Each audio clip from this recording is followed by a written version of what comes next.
घनश्याम मरकाम गाँव लालपुर वाले डीजे। घनश्याम मरकाम गाँव लालपुर वाले डीजे।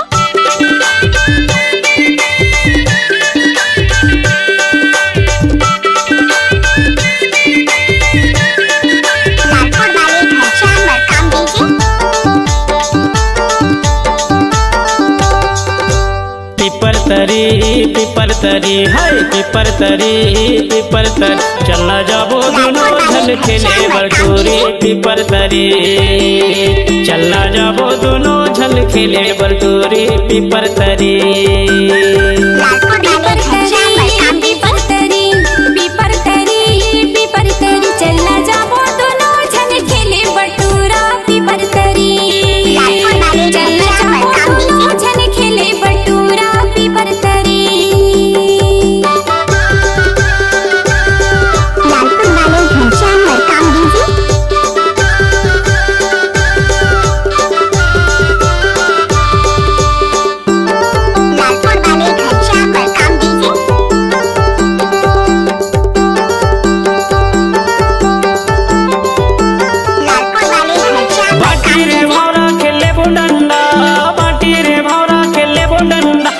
कसे रहबे कामर होके वो चंगा पीपर तरी भले कसे रहबे कामर होके वो चंगा पीपर तरी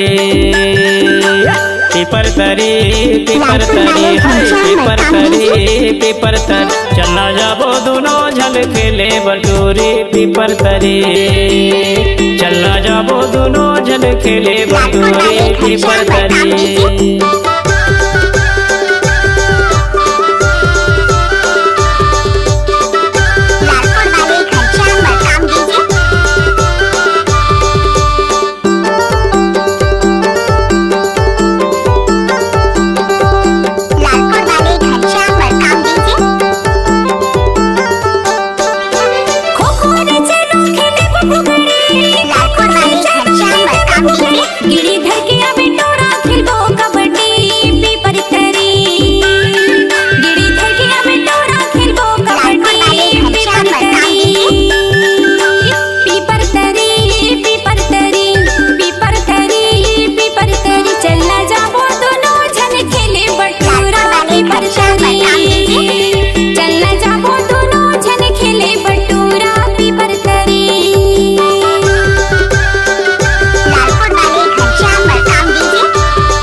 खेले बरिया में हमर पारा पीपर तरे खेले बरिया में हमर पारा पीपर